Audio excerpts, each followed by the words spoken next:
Welcome to the long story short. It's your chief of staff, Anne Marie. I'm so excited for my next guest. I I'm just excited to have Cassidy on the show. She is amazing. And I know she's going to drop some nuggets of wisdom for us. Cassidy, please introduce yourself to my listeners.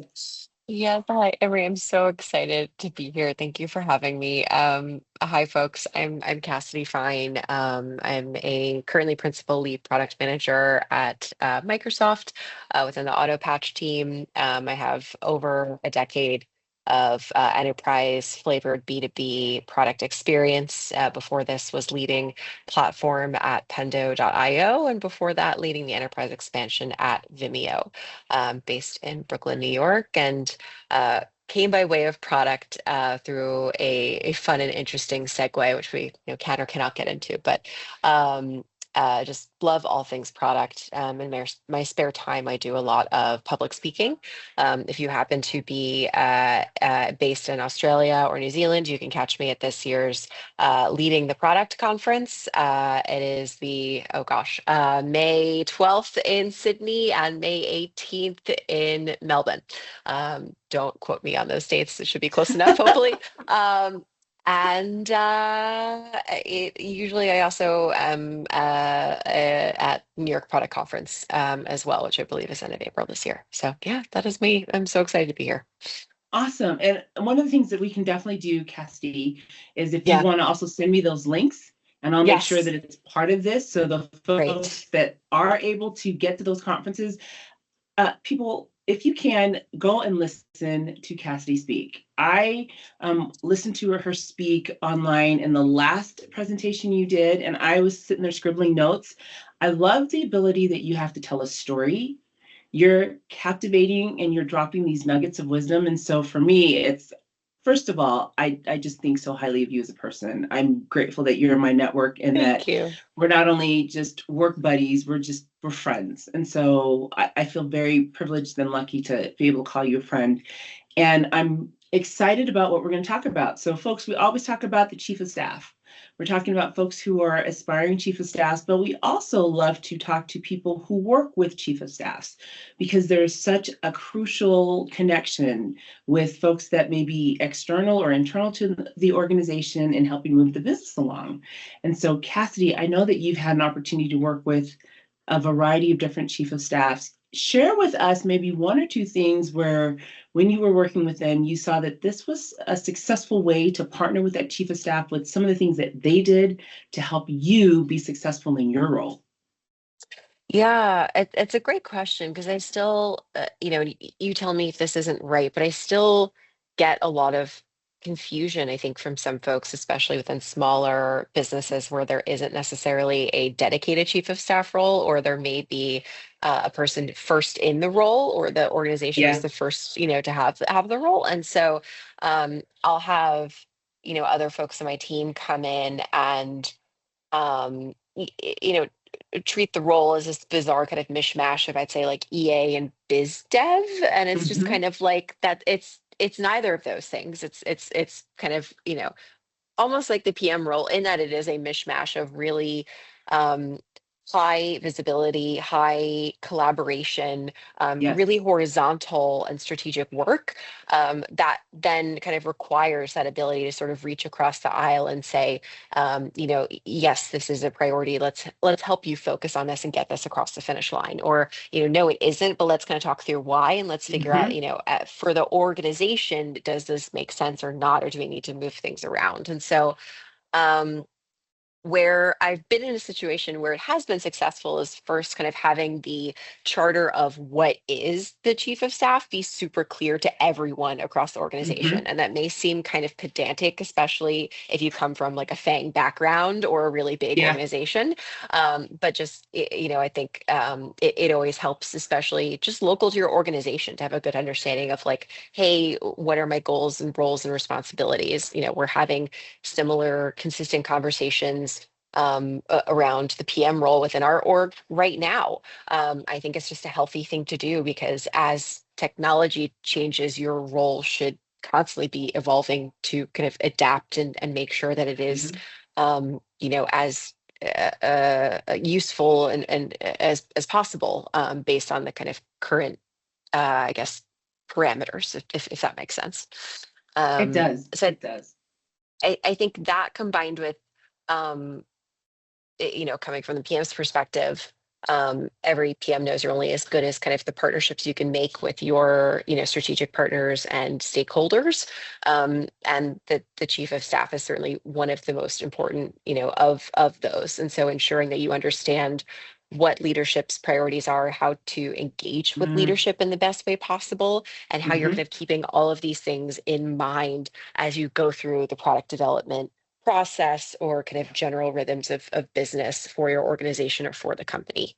Um, that's really what's top of mind for me. Yeah. That's awesome. There's two things that you said that stuck in my head, and I was scribbling some notes. The first thing you Mm, said is when the expectations are clearly set, you know yes. exactly how to work with that person. And I think that's a lesson for everybody who's a chief of staff because no two chiefs are the same. The expectations of how they're executing in that role is very, very different. And so if you've Yep. had an opportunity to work with multiple chief of staffs, it can be very confusing as to how do you engage effectively with that person. And so something so important as just putting out this is what I do. This is the Yep. best way to work with me and then this is how we proceed moving forward with the initiatives that you're on. I think like you said that, and I'm like, yep, absolutely. And the second thing you said that I really liked is the ability for that person to work horizontally across the organizations and kind of be able to work across the aisle with people because the Hmm. chief of staff doesn't always have a team. Sometimes they do, but they don't always have a team, but they have a lot of people that they're connecting with and talking to. And if you haven't been able to cultivate the skill of conversation and being Hmm. able to talk to people, it will slow down your ability to see some progress. So I love that like everything you said was amazing. Those two nuggets to me though completely stood out. So I really, really like that. Great. No, and that Let me just if I can, I just want to yes, and the last piece, I think I also see a lot of commonality in that the same way the chief of staff may not have dedicated, directs or teams. mhm, Not every PM has directs, and it's a lot of ability of leading through influence. And so, how you yes. cultivate that influence and how you then make those connections and communicate effectively, is super important to drive that. So, Yeah. yes, and yeah. Yes. No wonder we worked so well together.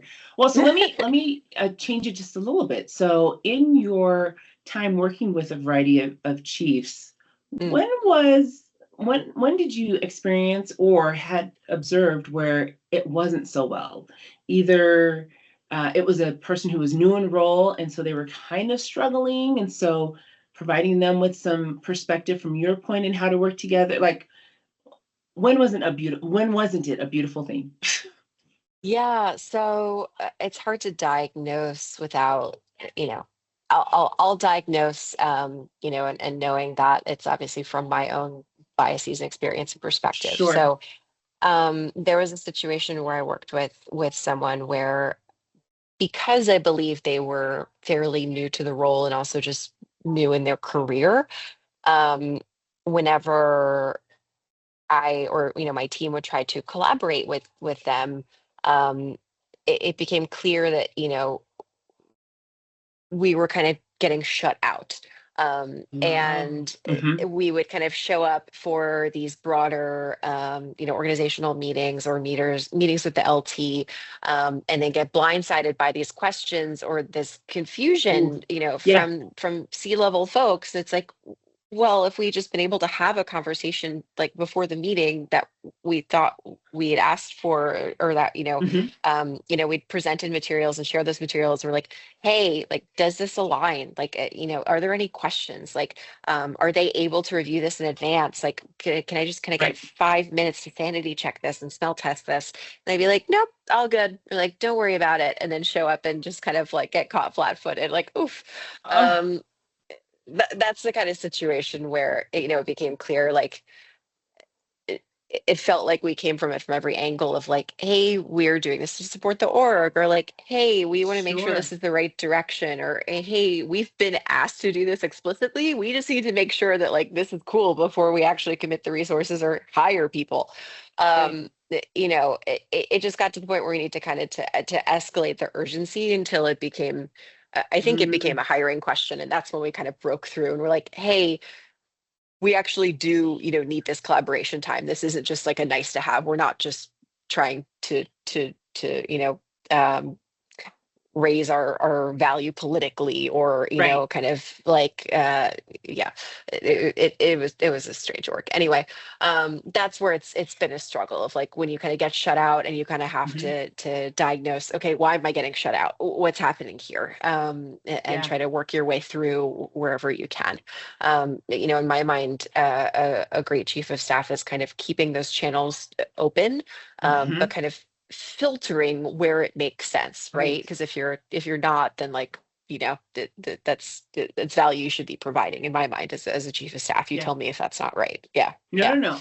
I think you're spot on because one of the things it's interesting as you were telling that story, the thought that's kept going through my mind is I have so many one-on-ones with so many different people. And there's Mhm, times where I think I may have more one-on-ones than some of my LT, not because they're not meeting with their teams, but I'm meeting with so many different types of stakeholders for mhm, that purpose exclusively. mhm. If you want to have a conversation with the leadership body or a specific leader, how do I make sure that you're prepared for that conversation and that leader's prepared to have the dialogue with you? And something as simple as, is there even an agenda in the meeting with expected outcomes? And I will Yeah, ask folks who come to me and they're like, well, I want to meet with so and so. And my question is, okay, why and what do you want to get out of it? yeah. Well, they told me just to connect with them. I know, Uh-huh, uh-huh. but Yep, why and what do you want to get out of it? And it's not because I want to block you, it's because we don't want to have a situation where all of a sudden there's this mismatch of expectations and the impact of that conversation, and those are costly conversations, like yes. very like everybody's time means something, but those tend to be very costly because then it's like, well, can you talk again and can you do this? And so just remembering that even though the chief of staff is that conduit, it's both ways, and we should be inviting in instead of screening out to make sure that Yeah, the value is had when those discussions are happening. So I can imagine that was frustrating. yeah. It was frustrating, and also just, you have that moment of second guessing yourself of like, Yeah, well, could I have done this better? Did I lay out this agenda in a way that makes sense to the chief of staff or to the people that they're representing? Like, yeah, and then again, I think just goes back to that way of working. Like, if you understand, like, okay, these are the mediums, the methods, that folks prefer, then you can kind of start to learn those behaviors, yeah. and you minimize that friction, hopefully. Yeah. Yeah, that was for sure. Oh, oh, well, I'm glad that that's not occurring anymore No. and that that's way in the past. So, first of all, I want to say thank you again, because again, for me, it's just a delight. I get to pick folks that I get to talk to, and I get to talk to brilliant, kind, strong, intelligent individuals. I think the world of you. Grateful for the opportunity we had to work together for a short amount of time because you definitely left an impact for me. I want to give you the last couple of minutes to say any closing words of wisdom that you have for my listeners before I sign off. So, Cassie, what would you like to leave them with? Oh my goodness. First of all, Emery, thank you for having me on. It is always a delight to speak with you. Just such a joy to have you as a friend, as a colleague. Hopefully we'll cross immediate paths again soon. Um, Gosh, immediate words of wisdom. I think I've just been thinking kind of a lot about my personal career recently, for a variety of mediums. And I think um, the importance of kind of taking the time to process why you were doing what you're doing, and making sure it Mhm. is true to yourself, um, may sound silly, but it's come out in ways that I have not expected recently in work. And I just say to folks, I'm guessing that folks that are listening are probably folks similar to me that are very type A, that are very hardworking, that Yeah. where being successful is important. And I think If you are starting to feel like you are a square peg in a round hole, um, that feeling is probably there for a reason. Yes. So um, that's, I don't, maybe just top of mind for me. And I think second is, um, this is something really interesting that a different product leader also called out. He phrased it as make sure you have good taste, but let me define that. It's less about taste as opinion and more as a be explicit with what information you are taking in and whether or not it is a Mm, positive influence. So when someone shares some LinkedIn thought leadership, when someone recommends a hmm. book, when someone shares an article with you, take the moment to consider it critically, not just for the information it holds, but who has created it? How much time and Right. investment did they make in creating that content? Do they have the craft and experience that then, you know, should incur your trust and time Mm, in keeping it with you? Um, that's what I've been thinking a lot about. And I think especially in the role of AI in modern work, craft is hmm. going to be increasingly important. Yeah. And craft and human relationships is a lot of what, chief of staffs do, and it's a lot of what product folks do. So anyway, those are my 2 cents. That's Cassie's I top of love mind. it. I love it. I love it. I heard be a critical thinker, be Mm, intentional about what you allow into your space and your world, and hmm understand the source and hmm validate that that source is true to how you show up and that you can be authentic in everything that you're doing. So I loved it all. Thank you So good. again, Cassidy. Folks, I know you learned a lot today because again, for me, I'm always learning something new, and it's going to spur some ideas in my mind about changing some of the things that I'm doing so I can continue to develop.